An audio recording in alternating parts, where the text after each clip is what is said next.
Imagine a world where the most powerful man in real estate and the biggest pop star on the planet are forced to share a coconut.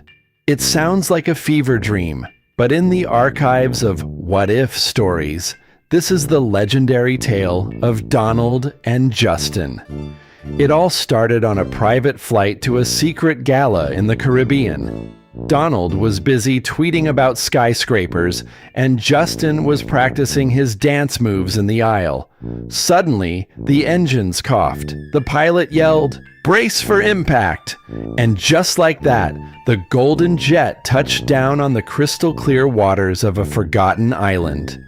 As the smoke cleared, Donald stepped out onto the white sand, adjusting his tie. His hair, surprisingly, was still perfect.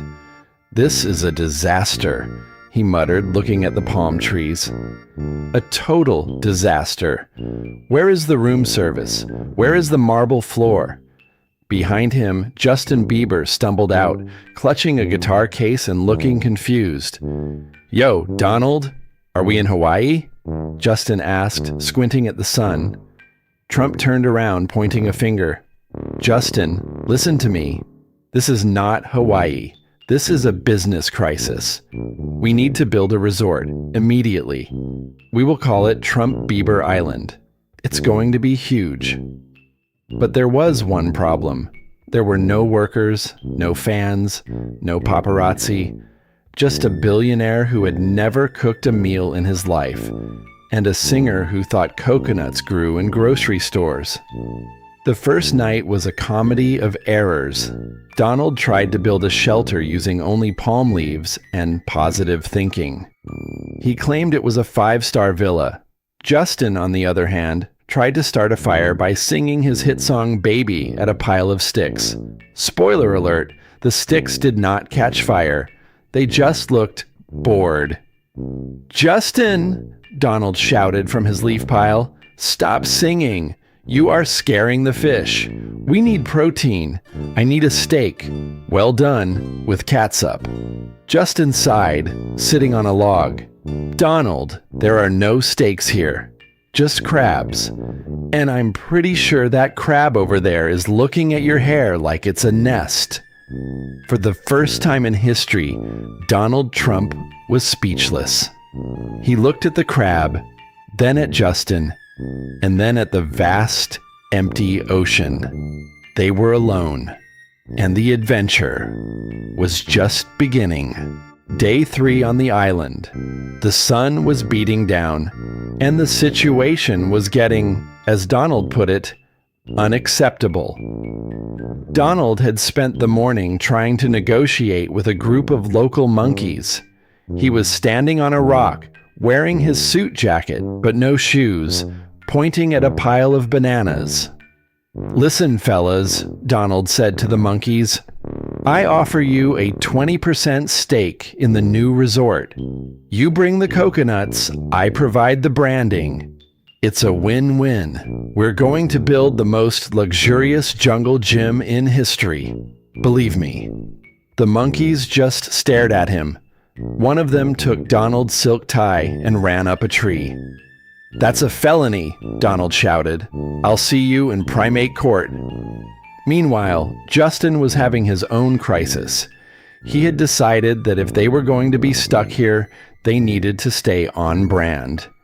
He used some charcoal from the failed fire to draw a giant JB logo on the side of their leaf shelter. "Check it out, Donald," Justin said, wiping sweat from his forehead. "It's like a pop-up shop vibe. Very minimalist." Donald looked at the logo and shook his head. "Justin, logos don't catch fish. We are starving. I haven't had a Diet Coke in 72 hours. My energy levels are at an all-time low. We need a plan. A big plan." That afternoon, they decided to explore the interior of the island. Justin grabbed his guitar, which he had miraculously saved from the plane, and started humming a melody. "Can you stop the noise?" Donald asked. "I'm trying to listen for the sound of a gold mine or a Hilton lobby." "It's not noise, man," Justin laughed. "It's a hit. Listen to this. Lonely on an island with a man who loves walls. Suddenly, they stumbled upon something incredible. In the middle of the jungle, hidden behind giant ferns, was an ancient stone structure. It looked like a temple, but with a strange twist. There were carvings on the walls that looked remarkably like sunglasses and microphones. "Is this an ancient concert hall?" Justin whispered, his eyes wide. Donald stepped forward, inspecting the stone. "No, Justin. This is prime real estate. Look at the craftsmanship. It's old, it's dusty, but it has potential. We could turn this into a club. The Jungle Lounge. We'll charge the monkeys 5 bananas for entry.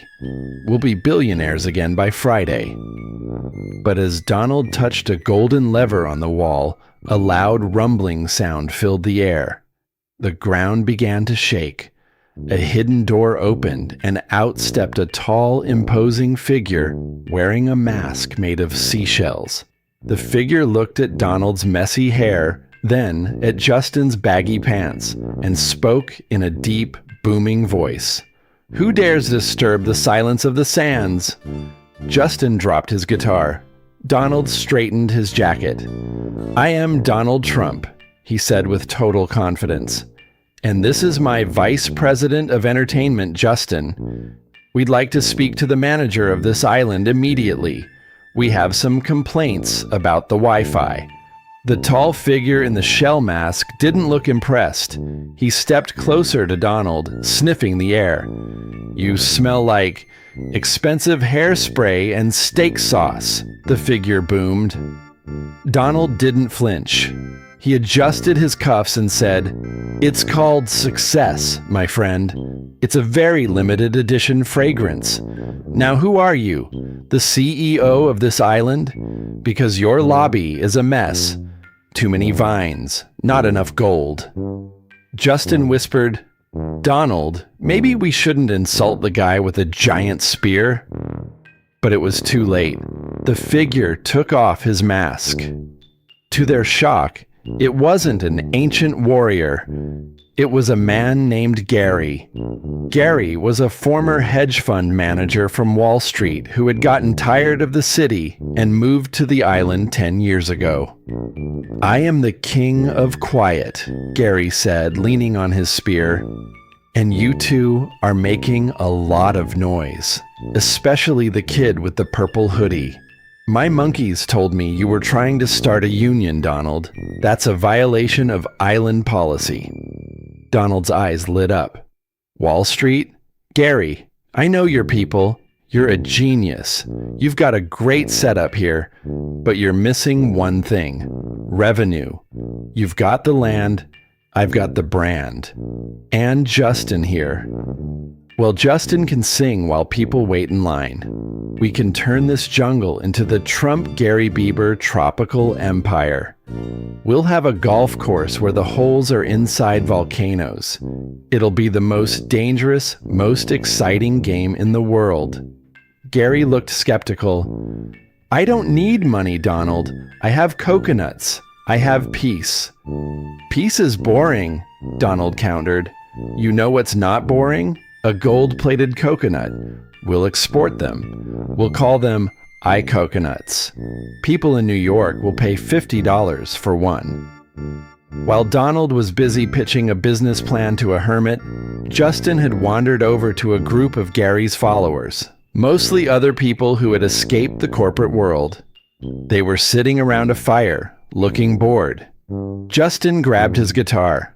"Yo, guys, I know you're into the whole nature thing, but do you remember what a bass drop feels like?" He started playing an acoustic jungle remix of Sorry. Within minutes, the entire tribe was clapping. Even the monkeys were vibing. It was the first jungle concert in history. Justin was in his element. He was teaching the islanders how to do the moonwalk on sand. Donald watched from the sidelines, nodding. "Look at that, Gary.